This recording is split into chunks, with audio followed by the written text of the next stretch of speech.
नमस्कार, times of Swaraj में आप सबों का स्वागत है और मैं हूं संतोष सिंह। और आज हम टाइम्स ऑफ स्वराज में चर्चा कर रहे हैं कि कल नागपुर में एक कार्यक्रम के दौरान बौद्धिक देते हुए संघ के सरसंचालक मोहन भागवत ने जो बातें कही हैं और जिस संदर्भ में कही है और जिस अंदाज में उन्होंने अपनी बातों को रखा है, क्या जिसके बारे में वो कहा गया है उनके जेहन पर कोई असर पड़ेगा भी?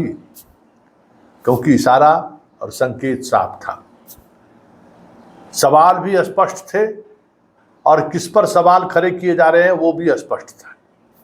ऐसे में क्या ये माना जाए कि या तो पीएम मोदी अपने कार्यशैली में सुधार लाएंगे या फिर संघ और बीजेपी के बीच और तल्खी बचेगी और तल्खी बढ़ेगी? बड़ा सवाल है, क्योंकि संकेत तो वही है। संघ प्रमुख का मणिपुर की घटना का जिक्र करते हुए सत्ता और सरकार का चुप रहना, बड़ा सवाल उन्होंने खड़ा किया है कि चुप्पी ये सही नहीं है। मतभेद को मनभेद में बदलने की जो कोशिश आजकल हो रही है वो सही नहीं है। चुनाव प्रचार के दौरान जिस तरीके की कटुता उत्पन्न करने की कोशिश की जा रही है ये सही नहीं है।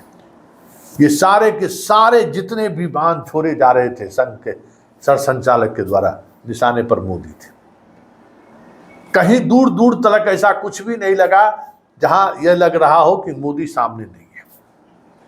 लगभग 35 मिनट के भाषण में उन्होंने कह सकते हैं कि बीजेपी के कार्यशैली को धज्जी उन्होंने उड़ा दिया और वैचारिकता के नाम पर उन्होंने कह दिया कि अगर इस तरीके की चीजें नहीं होती हैं तो फिर किसी के होने ना होने का कोई मतलब नहीं है।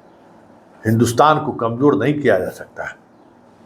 हिंदुस्तान का एक अपना मिजाज है और उस मिजाज को दुनिया पसंद करता है।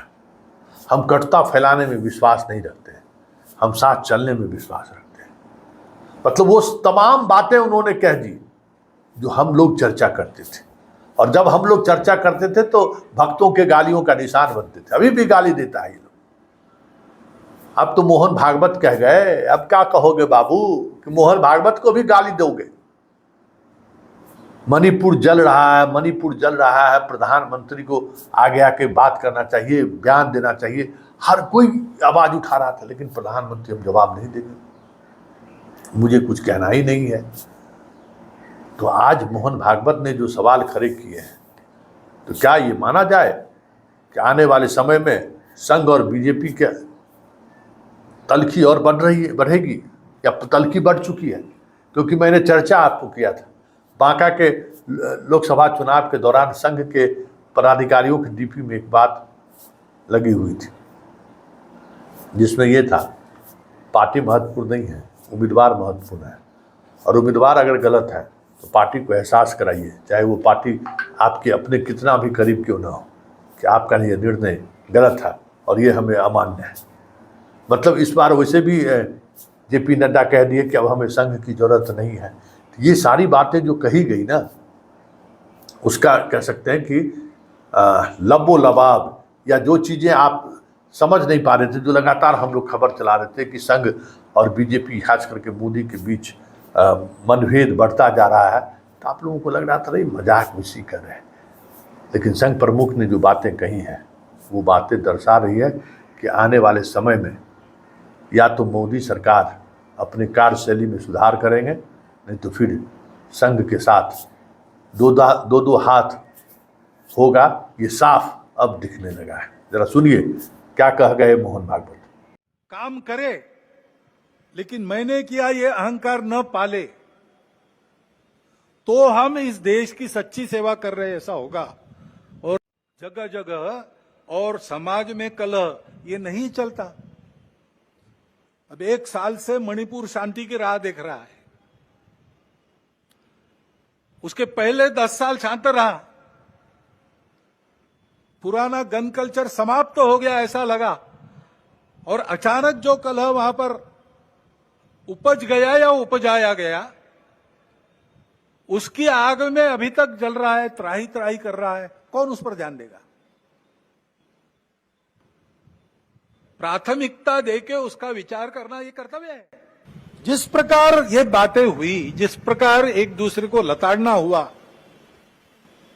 जिस प्रकार प्रचार के दौरान हमारे करने से समाज में मनमुटाव बढ़ेगा, दो गठ बटेंगे, आपस में शंका संशय उत्पन्न होगा, इसका भी ख्याल नहीं रखा गया और विनाकारण संघ जैसे संगठनों को भी उसमें खींचा गया। टेक्नोलॉजी का सहारा करके असत्य बातें परोसी गई, नितांत असत्य। क्या शास्त्र का, विज्ञान का, विद्या का ये उपयोग है? सज्जन विद्या का ये उपयोग नहीं करते। 100% मतों का मिलान होना संभव नहीं है, लेकिन जब समाज में लोग अपना चित्त अलग अलग होने के बाद भी हमको साथ ही चलना है ऐसा निश्चय करते हैं तो सहचित्त बन जाता है। वास्तव में संसद क्यों है और उसमें दो पक्ष क्यों है? इसलिए है कि दोनों पहलू उजागर हो। किसी भी सिक्के के दो पहलू रहते हैं, ऐसे किसी भी प्रश्न के दो पहलू रहते हैं। एक पक्ष एक पहलू का विचार करता है तो दूसरे पक्ष ने दूसरा पहलू उजागर करना है ताकि जो होना है वो पूर्णतः ठीक हो, सहमति बने। इसलिए संसद बनती है, लेकिन ऐसी सहमति बनना स्पर्धा करके आए लोगों में थोड़ा कठिन भी रहता है और इसलिए हम बहुमति का आसरा लेते हैं। उसके लिए स्पर्धा चलती है। ये स्पर्धा है, कोई आपस का युद्ध तो है नहीं। जिस प्रकार ये बातें हुई, जिस प्रकार एक दूसरे को लताड़ना हुआ, जिस प्रकार प्रचार के दौरान हमारे करने से समाज में मनमुटाव बढ़ेगा, दो गठ बटेंगे, आपस में शंका संशय उत्पन्न होगा, इसका भी ख्याल नहीं रखा गया।